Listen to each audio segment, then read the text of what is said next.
Silicon ಸಿಟಿಯಲ್ಲಿ ಇತ್ತೀಚೆಗೆ ಕಳ್ಳರ ಹಾವಳಿ ಜಾಸ್ತಿ ಆಗ್ತಿದೆ. ಅದರಲ್ಲೂ ಈ ಕಳ್ಳರ ಕೈಚಳಕ ನೋಡಿದರೆ ಎಂಥವರೇ ಆದರೂ ಶಾಕ್ ಆಗ್ತಾರೆ. ಹಿಂಗೆ ಬಸ್ಸಲ್ಲಿ ತಮ್ಮ ಕೈಚಳಕ ತೋರಿಸಕ್ಕೆ ಹೋಗಿ ಕಳ್ಳಿಯರು ಲಾಕ್ ಆಗಿದ್ದಾರೆ. ಹೌದು, ಬೆಂಗಳೂರಿಂದ ದೇವನಹಳ್ಳಿಯ ವಿಜಯಪುರಕ್ಕೆ ಹೋಗ್ತಾ ಇದ್ದಂತಹ BMTC ಬಸ್ನಲ್ಲಿ ಕಳ್ಳಿಯರ ಕೈಚಳಕ ತೋರಿರುವ ಘಟನೆ ನಡೆದಿದೆ. ಪಕ್ಕದಲ್ಲಿದ್ದ ಮಹಿಳಾ ಪ್ರಯಾಣಿಕರ ಮಾಂಗಲ್ಯ ಸರ ಕಳ್ಳತನ ಮಾಡಿದ್ದು, ಮತ್ತೊಂದು ಕಿಲಾಡಿ ಲೇಡಿಗಿಂದ ಮೊಬೈಲ್ ಕಳ್ಳತನ ಮಾಡಿ ಎಸ್ಕೇಪ್ ಆಗೋ ಟೈಮ್ನಲ್ಲಿ ಲೇಡಿ ಕಂಡಕ್ಟರ್ ಕೈಗೆ ಸಿಕ್ಕಿಬಿದ್ದಿದ್ದಾರೆ. ಸೋಮವಾರ ರಾತ್ರಿ 7:15ರ ಸುಮಾರಿಗೆ ಮೆಜೆಸ್ಟಿಕ್ಕಿಂದ ದೇವನಹಳ್ಳಿಯ ಬಳಿಯ ವಿಜಯಪುರಕ್ಕೆ ಹೋಗ್ತಾ ಇದ್ದಂತಹ BMTC ಬಸ್ಸನ್ನು ಆಂಧ್ರ ಪ್ರದೇಶದಿಂದ ಬಂದ 4 ಮಹಿಳೆಯರು ಹತ್ತಿದ್ದಾರೆ. ಬಸ್ ಪ್ರಯಾಣದ ವೇಳೆ ಪಕ್ಕದಲ್ಲಿದ್ದ ಮಹಿಳೆಯ ಬ್ಯಾಗ್ನಿಂದ ಓರ್ವ ಕಳ್ಳಿ ಮೊಬೈಲ್ ಕಳ್ಳತನ ಮಾಡ್ತಾ ಇದ್ದು, ಇದನ್ನ ನೋಡಿದ ಮಹಿಳಾ ಕಂಡಕ್ಟರ್ ಚಾಲಕನಿಗೆ ವಿಚಾರವನ್ನ ತಿಳಿಸಿ ಬಸ್ಸಿನ ಡೋರನ್ನು ಲಾಕ್ ಮಾಡುವಂತೆ ಹೇಳ್ತಾರೆ.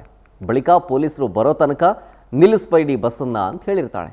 ಹಿಂಗೆ ಮಹಿಳಾ ಕಂಡಕ್ಟರ್ ಮಾತಿನಂತೆ ಚಾಲಕ ಡೋರ್ ಲಾಕ್ ಮಾಡಿ ಪೊಲೀಸರು ಬರೋ ತನಕ ಬಸ್ಸನ್ನು ನಿಲ್ಲಿಸಿದ್ದಾರೆ. ಚಾಲಕ ಡೋರ್ ಲಾಕ್ ಮಾಡ್ತಿದ್ದಂತೆ ಕಳ್ಳಿಯರು ಮಗು ಅಳ್ತಾ ಇದೆ, ನಾವು ಹೋಗಬೇಕು ಅಂತ ಹೇಳಿ ನಾಟಕ ಆಡಿ ಪರಾರಿಯಾಗೋದಕ್ಕೆ ಟ್ರೈ ಮಾಡಿದ್ದಾರೆ. ಆದರೆ ಚಾಲಕ ಡೋರ್ ತೆರೆಯೋದಿಲ್ಲ. ಬಳಿಕ ಕದ್ದ ಮೊಬೈಲ್ ಮತ್ತು ಮಾಂಗಲ್ಯ ಸರವನ್ನು ಕಳ್ಳಿಯರು ಸೀಟ್ ಕೆಳಗೆ ಬಿಸಾಡಿದ್ದಾರೆ. ಪೊಲೀಸರು ಬಂದ ಮೇಲೆ ಮಹಿಳೆಯರ ಬ್ಯಾಗ್ ಚೆಕ್ ಮಾಡಿದಾಗ ಬ್ಯಾಗ್ ತುಂಬ ಬಂಗಾರ ಮತ್ತು ಸಾಕಷ್ಟು ಮೊಬೈಲ್ಗಳು ಪತ್ತೆಯಾಗ್ತವೆ. ಸದ್ಯ ಯಲಹಂಕ ಪೊಲೀಸ್ ಠಾಣೆಯಲ್ಲಿ ಈ ಒಂದು ಪ್ರಕರಣ ದಾಖಲಾಗಿದೆ.